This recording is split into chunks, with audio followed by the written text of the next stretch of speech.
Students, आप सभी के अपने चैनल एसकेएम स्टडी व फिर स्वागत है। बहुत ही इंपॉर्टेंट वीडियो आपके लिए होगी। इंपॉर्टेंट क्यों है अभी आपको पता चल जाएगा। सारी चीज़ों को डिस्कस करने वाले हैं मेरे प्यारे बच्चों। आपको हम एक बेहतर तरीके से अच्छी तरीके से समझाने वाले हैं, इसमें क्या पढ़ाने वाले हैं। ठीक है, तो आपको यहाँ पर पीडीएफ मिलने वाले। पीडीएफ कहाँ मिलेगी? एसकेएम स्टडी टेलीग्राम चैनल और एसकेएम स्टडी ऐप पर, और साथ ही साथ skmstudyclasses.com वेबसाइट भी आपकी है, जहाँ पर इसकी पीडीएफ आप प्राप्त कर सकते हैं।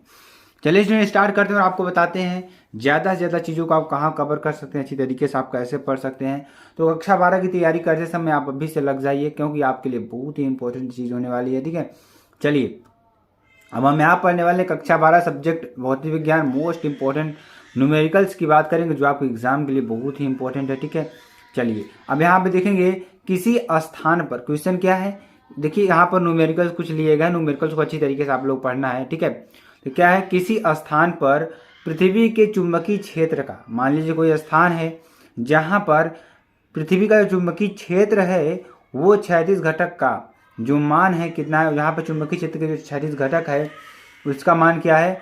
0.05 × 10⁻⁴ टेस्ला है, तथा नमन कोण कितना है? 45 डिग्री है। तो ऊर्ध्वाधर घटक का मान ज्ञात कीजिए। क्या कर रहा है? ऊर्ध्वाधर घटक का मान ज्ञात करना है आपको। ठीक है, अब चलिए यहाँ पर आप देखते हैं नमन कोण क्या है। नमन कोण और tan थीटा बराबर VV/BH क्या हो जाएगा? VV/BH। तो यहाँ पे tan 45 डिग्री बराबर VV/0.5 × 10⁻⁴, क्योंकि जो H क्या होता है? हॉरिजेंटल होता है। H बराबर क्या होता है? हॉरिजेंटल होता है। ठीक है, अब यहाँ पर देखेंगे जो BH का मान दिया है वो कितना दिया है? चुंबकीय क्षेत्र 20 चुंबकीय क्षेत्र हो जाएगा, तो कितना दिया है? 0.5 × 10⁻⁴ दिया है। ठीक है, अब यहाँ से आप देख रहे हैं कि हमारा फार्मूला क्या है। फार्मूला हमारा tan थीटा बराबर क्या है? VV/BH है। तो यहाँ से अगर इसको हम सॉल्व करेंगे तो tan 45 डिग्री बराबर VV/0.5 × 10⁻⁴। तो यहाँ से क्या हो जाएगा? 1 बराबर VV/0.5 × 10⁻⁴, या VV बराबर 0.5 × 10⁻⁴ टेस्ला। क्या? 0.5 × 10⁻⁴ टेस्ला। तो ये आपका आंसर हो जाएगा। Very very most important question आपके लिए हैं। तो स्टूडेंट, आपके लिए जो प्रश्न है बहुत ही यूनिक प्रश्न लिए गए हैं, तो जो कि एग्जाम में आने वाले प्रश्न हैं। तो इन सभी प्रश्नों को अच्छी तरीके से आप पढ़ेंगे तभी आपको समझ में आएगा। ठीक है, चलिए आगे आपको बताते हैं। तो अगले क्वेश्चन की बात करते हैं। अगला क्वेश्चन क्या है आपके लिए? बहुत ही इंपॉर्टेंट क्वेश्चन ये भी है। तो एक स्थान पर पृथ्वी के चुंबकीय क्षेत्र का 36 घटक। क्या कर रहा है कि कोई एक स्थान है जहां पर पृथ्वी के चुंबकीय क्षेत्र का जो 36 घटक है उसके ऊर्ध्वाधर घटक जो उसका ऊर्ध्वाधर घटक है वो उसका 1/√3 गुना है। तो इस स्थान पर नमन कोण का मान ज्ञात कीजिए। इस स्थान पर क्या करना है? नमन कोण का मान ज्ञात करना है। देखेंगे यहाँ पे BB बराबर B sin थीटा। क्या? BB बराबर B sin थीटा, या BH बराबर B cos थीटा। क्या है? BH बराबर B cos थीटा। तो क्या हो जाएगा? BB/BH या B sin थीटा/B cos थीटा बराबर tan थीटा। क्या? B sin थीटा/B cos थीटा बराबर tan थीटा। ठीक है, तो ये आपके लिए फार्मूला बन जाएगा। BB का मान कितना था? B sin थीटा, क्योंकि हमारा क्या है? वर्टिकल जो घटक है वो है BB, और हॉरिजेंटल क्या आएगा? BH आएगा। तो क्या हो जाएगा? tan थीटा हो जाएगा। ठीक है, चलिए अब आगे प्रश्नानुसार देखिए क्या देखेंगे हम। BH बराबर क्या हो जाएगा? 1/√3 BB। क्या हो जाएगा? 1/√3 BB हो जाएगा। ठीक है, अब यहाँ से इसको सॉल्व करेंगे तो BB/√3 बराबर क्या हो जाएगा? tan थीटा, या tan थीटा बराबर √3 या tan 60 डिग्री। क्या हो जाएगा? tan 60 degree. तो tan 60 अंश का मान कितना होता है आप सभी लोग जान लीजिए। tan 60 डिग्री होता है। ठीक है, तो 60 डिग्री का मान कितना होता है? √3 जो आपका √3 होता है tan 60 का मान होता है। ठीक है, तो ये आपको अच्छी तरीके से समझ में आ रहा होगा। ठीक, तो ऐसे प्रश्नों को आपको लगातार पढ़ते रहना है, जो आपके एग्जाम के लिए बहुत ही इंपॉर्टेंट है। ठीक है, चलिए अगला क्वेश्चन देखेंगे। 220 वोल्ट आपूर्ति से क्या कर रहा है कि 220 वोल्ट आपूर्ति से किसी आदर्श ट्रांसफार्मर की प्राथमिक कुंडली द्वारा जो हमारी 220 वोल्ट आपूर्ति से किसी आदर्श ट्रांसफार्मर की प्राथमिकता कुंडली द्वारा उस समय कितनी धारा ली जाती है? किसके द्वारा देखिए क्या रहा है? 220 वोल्ट आपूर्ति से किसी आदर्श ट्रांसफार्मर की जो प्राथमिकता है कुंडली द्वारा उस समय कितनी धारा ली जाती है जब यह 110 वोल्ट 550 वाट से किसी रेफ्रिजरेटर को शक्ति प्रदान की जाए। यानी जो ट्रांसफार्मर है वो क्या करा, ध्यान समझेंगे, जो आदर्श ट्रांसफार्मर है यहाँ पर उस समय यानी कि किस समय धारा कितनी ले रहा है पूछ रहा है, जब उसे क्या किया जाता है 220 वोल्ट से जोड़ा जाता है, और जब वह क्या करता है कि 110 वोल्ट और 550 वाट जो रेफ्रिजरेटर उसको धारा दे रहा है, ठीक है। तो उस समय उसकी क्या होगी, जो धारा है कितनी आएगी, ठीक है, ये पूछ रहा है। चलिए आपको हम बताते हैं यहाँ पर। देखिए दिया क्या है, दिया है Vp बराबर 220 वोल्ट। क्या दिया है, Vp बराबर 220 वोल्ट।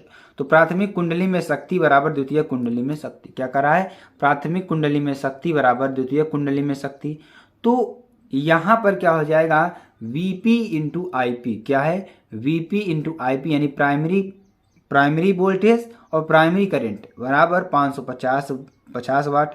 हमें प्राइमरी करंट निकालना है कि जब प्राथमिकता उसको दी जाती है तो प्राथमिक कुंडली में क्या होता है कि उसकी धारा कितनी होगी। तो प्राथमिक कुंडली द्वारा ली जाने वाली धारा क्या हो जाएगा, I बराबर 550/220 बराबर 2.5 एम्पियर। कितना है, 2.5 एम्पियर।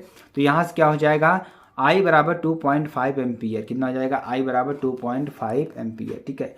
तो अब चलिए आगे देखते हैं। एकल स्लिट द्वारा क्या, एकल स्लिट द्वारा विवर्तन में द्वितीय निम्निष्ट 60 डिग्री के विवर्तन कोण पर प्राप्त होता है। क्या करता है, कोई हमारा एकल स्लिट है जिसके द्वारा विवर्तन में द्वितीय निम्निष्ट 60 डिग्री के विवर्तन कोण पर प्राप्त होता है। यदि प्रकाश की तरंगदैर्घ्य लैम्डा हो तब स्लिट की चौड़ाई क्या होगी। क्या करा, ध्यान से फिर से समझिए आप इसको, तभी आपको समझ में आएगा। कर रहा है एकल स्लिट द्वारा, मान लीजिए क्या है, हमारी एकल स्लिट है, विवर्तन में द्वितीय निम्निष्ट, क्या कर रहा है, विवर्तन में क्या है, द्वितीय निम्निष्ट 60 डिग्री के विवर्तन कोण पर, किसके, 60 डिग्री के विवर्तन कोण पर प्राप्त होता है। यदि प्रकाश की तरंगदैर्घ्य लैम्डा हो तो तब स्लिट की चौड़ाई क्या होगी, जो स्लिट की चौड़ाई है वह क्या होगी। तो यहाँ पर आप अच्छी तरीके से देख रहे हैं। तो दिया है थीटा इक्वल टू 60 डिग्री, तो ई साइन थीटा बराबर क्या हो जाएगा, एन लैम्डा या e n lambda upon sine theta. क्या, e n lambda upon sine theta. यहाँ पे आपको थीटा का मान 60 डिग्री दे रखा है, तो स्लिट की चौड़ाई क्या हो जाएगी, ई बराबर 2 लैम्डा अपान साइन 60 डिग्री बराबर क्या हो जाएगा, 2 लैम्डा अपान √3/2 या 4 लैम्डा अपान 3 मीटर। क्या हो जाएगा, 4 लैम्डा अपान 3 मीटर, क्योंकि इस दो का ऊपर मल्टीप्लाई हो जाएगा तो 4 लैम्डा अपान √3 मीटर हो जाएगा। या ई बराबर कितना आ जाएगा, 4 लैम्डा अपान √3 मीटर। क्या, ई बराबर 4 लैम्डा अपान √3 मीटर, ठीक है। तो ये आपको अच्छी तरीके से समझ में आ रहा होगा। चलिए अगले क्वेश्चन की ओर देखते हैं। अगला क्वेश्चन क्या है आपके लिए, ये भी क्वेश्चन बहुत ही इंपॉर्टेंट है आपके लिए, बहुत ही बार पूछा गया प्रश्न है, ठीक है। तो तरंग दैर्घ्य लैम्डा बराबर कितना दिया है, 5 × 10⁻⁷ मीटर से फोटान की ऊर्जा का मान इलेक्ट्रॉन वोल्ट में कितना होगा। क्या कर रहा है, जो हमारी तरंग दैर्घ्य है लैम्डा बराबर 5 × 10⁻⁷ मीटर के फोटान की जो ऊर्जा का मान है इलेक्ट्रॉन में ज्ञात करना। कितने, तरंग दैर्घ्य बराबर कितना है यहाँ पे 5 × 10⁻⁷ मीटर। तो प्रकाश की चाल c बराबर 3 × 10⁸ मीटर। हम जानते हैं कि फोटान की ऊर्जा E बराबर क्या हो जाएगी, hc अपान लैम्डा। क्या, hc अपान लैम्डा।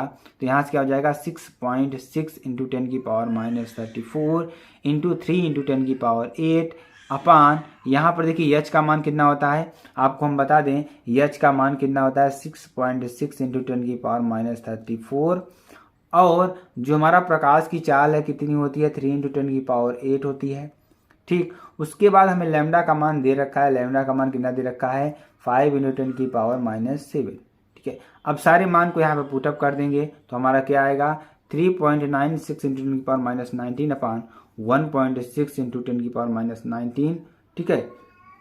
यहाँ से इसको अगर हम सॉल्व करते हैं तो क्या मिलने वाला है हमें 2.47 इलेक्ट्रॉन वोल्ट आपका क्या हो जाएगा, आंसर हो जाएगा, ठीक। तो ये आपका बहुत ही इंपॉर्टेंट प्रश्न था मेरे प्यारे बच्चों। अगर आपको यह वीडियो पसंद आती है आप चैनल को लाइक कर सकते, शेयर कर, सब्सक्राइब कर सकते हैं। फिर मिलते हैं नेक्स्ट वीडियो में नए टॉपिक के साथ। तब तक के लिए जय Hind, bye bye, take care.